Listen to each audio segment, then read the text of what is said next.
Voldemort's conception was unusual, to say the least, and it was the loveless union between his parents that set in motion his path of psychopathy. With a mother that chose death over her infant child and a father that abandoned the both of them, it's fair to say that Voldemort never stood much of a chance. But what if Voldemort's origin story isn't exactly what we thought it was?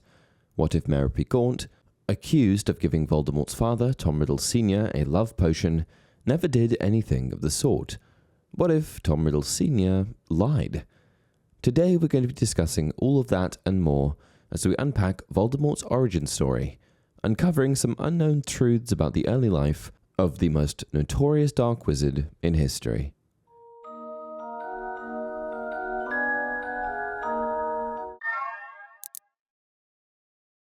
Hey everyone, welcome to another installment of Harry Potter Theory. Tom Marvolo Riddle was born at Wolves Orphanage on New Year's Eve 1926 to Merope Gaunt, a pureblood witch that hailed from the House of Gaunt. The Gaunts have a long dark history, and known details of the family can be traced back as far as the 1600s. The family was at one time wealthy and prominent, a prosperous wizarding family that reaped the benefits of being around during the formation of the wizarding world as we know it. But over time the Gaunts became poorer, more inbred, and, well, a disaster in whichever way you looked at them. And by the time Merope came into existence, the Gaunt family were reduced to living in a little run-down shack just outside the town of Little Hangleton, engulfed in poverty and obscurity. Born in 1907, Merope endured quite a difficult upbringing in the town of Little Hangleton, sharing the family home with her father, Marvolo, and brother, Morphin. From the moment she was born, Merope faced a troubled existence, constantly berated and abused by her father and brother. However, in adulthood, Merope finally found herself alone for the first time. This was following an altercation between her brother, father, and the Ministry of Magic. Morphin was a mentally deranged wizard that liked to use magic on muggles, something that ultimately led to many conflicts between his family and the Ministry of Magic. Following one of these attacks, Bob Ogden from the Ministry's Magical Law Enforcement Squad visited the Gaunts, prompting violent resistance from the Gaunt men. During this altercation, Morphin revealed Merope's romantic interest in a muggle from their town, which prompted Marvolo to attack her. Ogden intervened, attempting to protect Merope, but this only caused Morphin to jump in and attack Ogden. The fiasco ultimately led to both Gaunt men being arrested and sent to Azkaban, with Marvolo being sent away for 6 months and Morphin for 3 years. Finding herself alone for the first time in her life, Merope was finally able to exercise her magical abilities which had always been suppressed through the torment of her brother and father. With this newfound freedom, it didn't take long for her magic to flourish.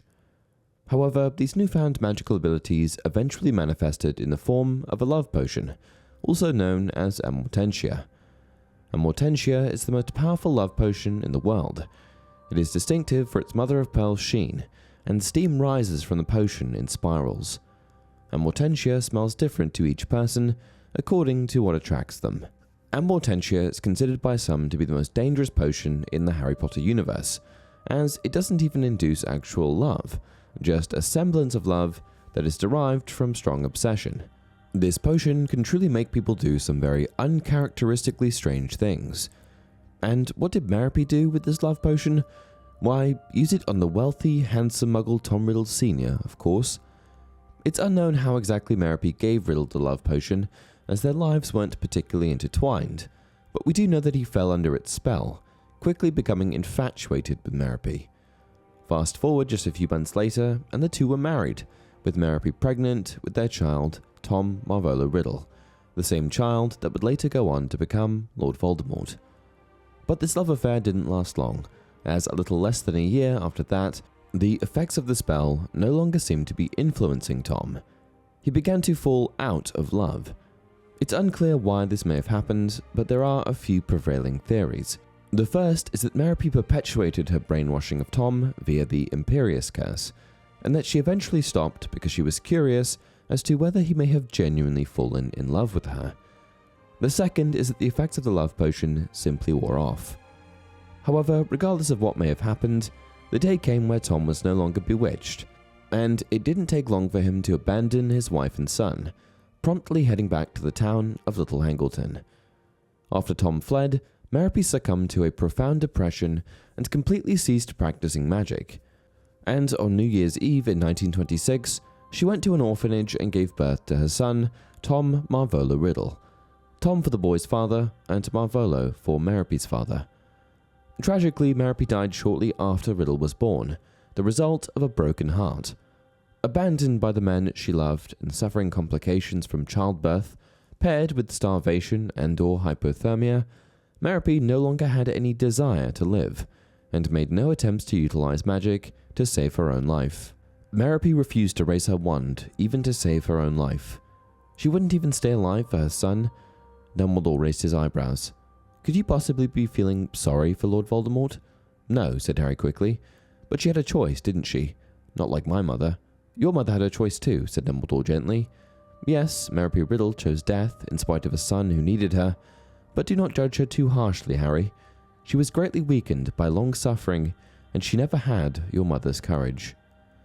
Merope's death meant that she was never there for Tom, and because of this he grew up without any concept or notion of love, something that many consider to be a lasting effect of the love potion that Merope had used on Tom's father, Tom Riddle Sr.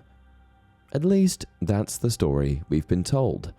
But something important to note here is that this tale of Voldemort's origins comes from Dumbledore's mouth, and it's entirely possible that he got a few details wrong. What if Tom Riddle Sr. was the true villain, and not Merope? I think that Dumbledore's assumption that Merope used a love potion to manipulate Tom Riddle Sr.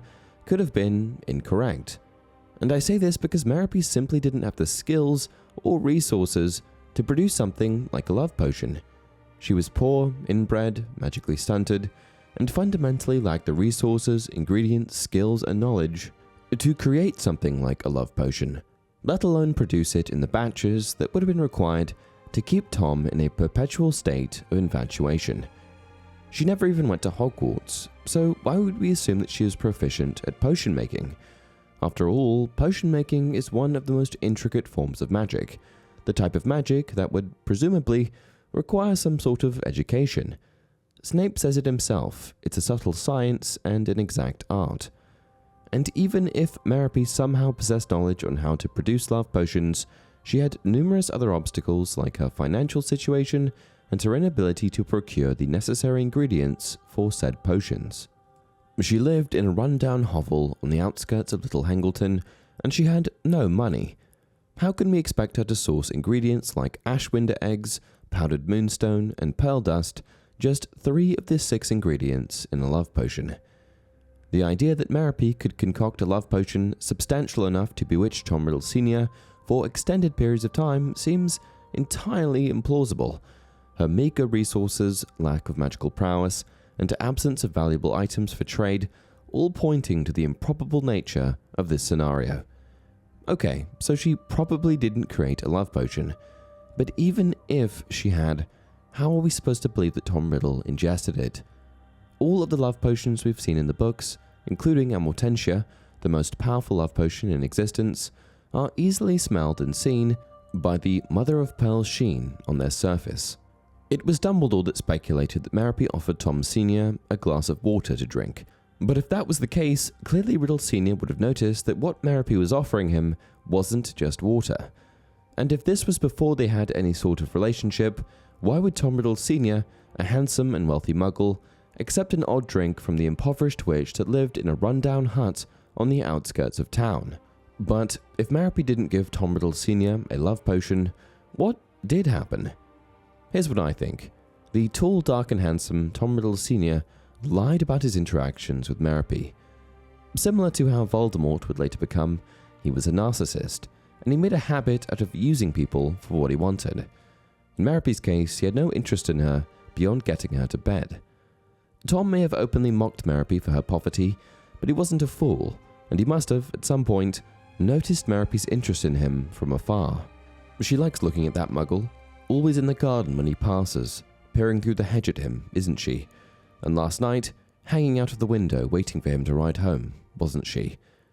If Tom Sr. possessed even a fraction of his son's intellect, craftiness, narcissism, manipulation abilities, and ruthlessness, coupled with his attractive appearance, it seems highly unlikely that he wouldn't have noticed Merope hanging out of the window as he rode by.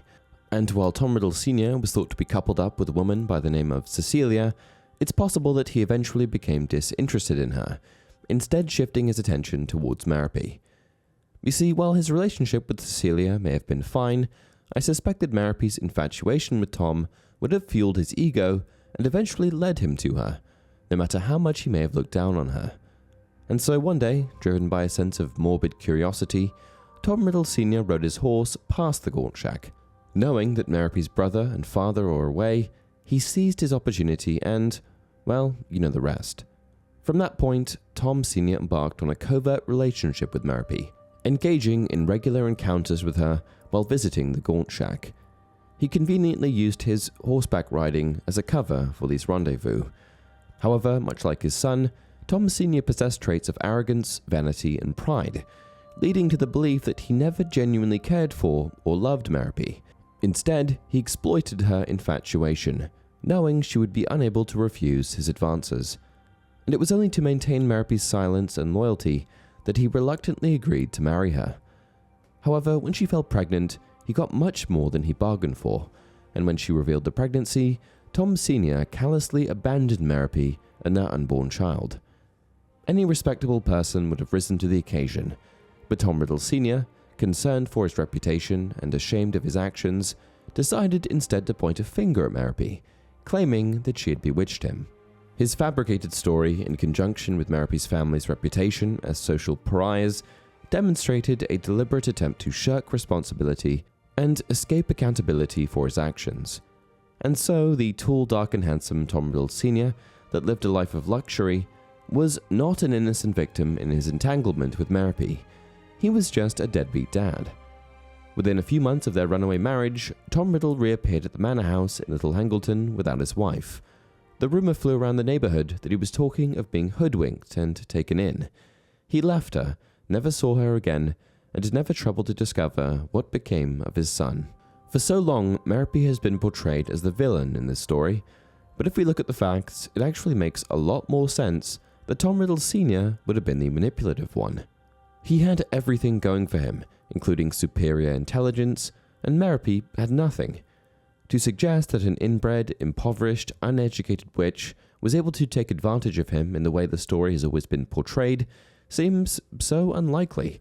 And if we are to believe that, like his son, Tom Sr. too was a narcissist, his behavior exactly fits the profile of one, and shows that he might have been just as cold-blooded as his son.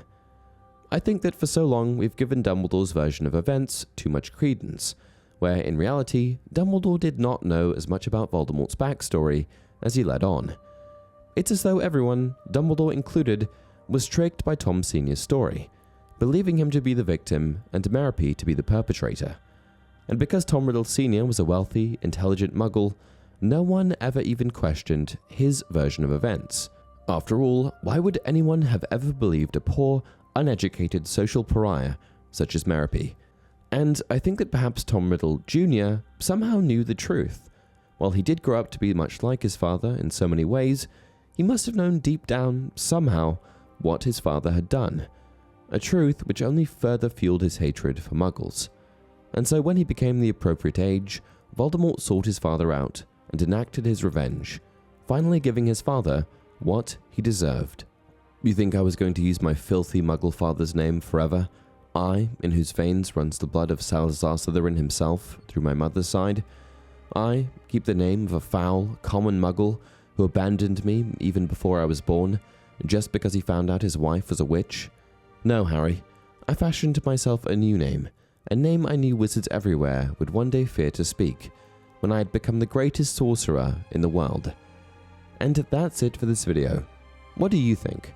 Was Tom Riddle Sr. the guilty one here, or do you stand by the Merope love potion story? Let me know down below. Until next time, remember, it does not do to dwell on dreams, and forget to live.